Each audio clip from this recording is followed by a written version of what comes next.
राजस्थान के बीकानेर जिले के अंदर खेजड़ी को बचाने के लिए संत समाज का आमरण अनशन लगातार जारी है। धरना स्थल पर संत समाज के साथ बड़ी संख्या में महिलाएं और पुरुष अन्न जल त्याग कर अनशन पर बैठे हैं। आंदोलनकारियों की मांग है कि सरकार खेजड़ी वृक्षों के संरक्षण को लेकर ठोस कदम उठाए। संत समाज ने साफ शब्दों के अंदर कह दिया है, जब तक मांगे पूरी नहीं होगी आंदोलन समाप्त नहीं किया जाएगा। वहीं दूसरी ओर कल कई अमन अनशन पर बैठे संत समाज के लोगों व अन्य लोगों की तबीयत बिगड़ी। कईयों को पीबीएम हॉस्पिटल के अंदर भर्ती करवाया गया, लेकिन वहां पर जो अमन अनशन का सिलसिला जारी किए हुए हैं वहां पर संख्या बढ़ती जा रही है। 363 से अब 400 से ऊपर संख्या पार हो चुकी है। वहाँ पर संत समाज और अन्य लोगों का यही कहना है कि वहाँ पर जो बीकानेर ज़िले के अंदर, आसपास के जैसलमेर ज़िले के अंदर, अन्य ज़िलों में खेजड़ी को काटकर जो सौर ऊर्जा प्लांट लगाए जा रहे हैं वहाँ पर लाखों पेड़ काटे जा रहे हैं। खेजड़ी को बचाने के लिए 2 फरवरी को बीकानेर के अंदर बड़ी महापंचायत हुई और उसके बाद फिर आमरण अनशन का जारी रखने का सिलसिला शुरू कर दिया गया। सरकार की तरफ से कोई वहाँ पर न मंत्री न संतरी न कोई आला अफसर इन आमरण अनशन करने वालों के बीच में नहीं पहुँचा है। कोई वार्ता नहीं हुई है, कोई आश्वासन नहीं मिला है। इसलिए संत समाज भी नाराज सरकार से दिखाई दे रहा है और वहाँ पर आलोचना सरकार की भी संत समाज व अन्य जो लोग आमरण अनशन पर बैठे हैं वे करते नज़र जरूर आ रहे हैं। अखिल भारतीय जीव रक्षा बिश्नोई समाज के राष्ट्रीय प्रवक्ता शिवराज बिश्नोई ने इस आंदोलन को आस्था, धर्म और पर्यावरण से जुड़ा विषय बताया है। उन्होंने यह भी कहा कि संवाद के माध्यम से समाधान निकालने की मांग की गई है, लेकिन सभी पार्टियां वहां पर यही अपील करती नजर आ रही हैं कि संत समाज की मांगें न्योचित हैं, विधानसभा में समर्थन देकर आवश्यक कानून प्रक्रिया शुरू की जाए।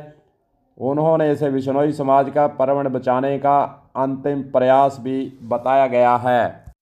धरना स्थल की बात कर ले, सैकड़ों साधु संत, महिलाएं, पुरुष अनशन पर बैठे हैं और संत समाज ने सरकार को एक दिन का अल्टीमेटम भी देते हुए कहा, खेजड़ी वृक्षों के संरक्षण के लिए प्राण त्यागने को वे तैयार हैं। स्थिति को देखते हुए स्वास्थ्य विभाग ने विशेष मेडिकल टीमों की तैनाती कर दी है। सीएमएचओ डॉक्टर पुखराज साध और डॉक्टर सुरेंद्र बराम के नेतृत्व में डॉक्टरों की टीम लगातार अनशनकारियों की स्वास्थ्य की जांच भी वहां मौके पर कर रही है। धरना स्थल पर बड़ी संख्या में पर्यावरण प्रेमी मौजूद हैं, लेकिन अब तक सरकार और आंदोलनकारियों के बीच में कोई औपचारिक वार्ता तक नहीं हो सकी है। आंदोलनकारियों ने जल्द ही प्री एक्ट कानून लागू करने की मांग वहां बीकानेर के अंदर दोहराई गई है। बिश्नोई समाज का यही कहना है कि 1730 ईस्वी के अंदर अमृता देवी बिश्नोई के नेतृत्व में 363 लोगों द्वारा खेजड़ी वृक्षों की रक्षा के लिए अपने बलिदान दे दिए थे। उसी को प्रेरित होकर बिश्नोई समाज प्रकृति और खेजड़ी के प्रति आस्था के साथ साथ उनके पर्यावरणीय संरक्षण के प्रति जुझारू रवैये को अपनाते हुए यह बीकानेर के अंदर बड़ा आंदोलन जो कि आमरण अनशन में बदल चुका है।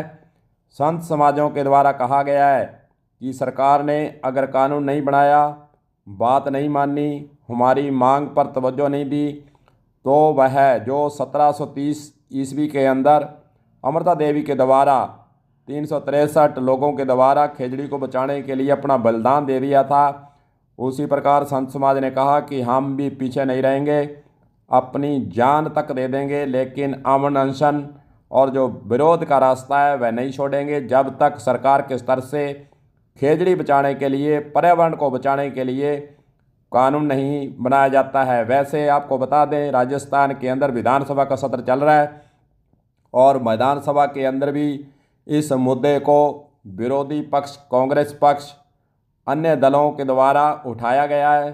सरकार का ध्यान आमरण अनशन जो बीकानेर के अंदर बिश्नोई समाज व अन्य समाज, संत समाजों को लेकर चलाया जा रहा है, उसके बारे में हंगामा भी विधानसभा के अंदर हो चुका है। देखते हैं विधानसभा के अंदर क्या इस मांग को जो बिश्नोई समाज, संत समाज के द्वारा बीकानेर के अंदर रखी गई है उस पर चर्चा करते हुए क्या कोई कानून लाने का प्रयास होता है। जहाँ फिर सौर ऊर्जा के माध्यम से जो खेजड़ी और अन्य वृक्षों को काटा जा रहा है उसकी लगातार कटाई शुरू करते हुए सौर ऊर्जा लगाने का काम शुरू रहता है। कलम न्यूज के लिए गुरदेव सिंह सैनी की खास रिपोर्ट।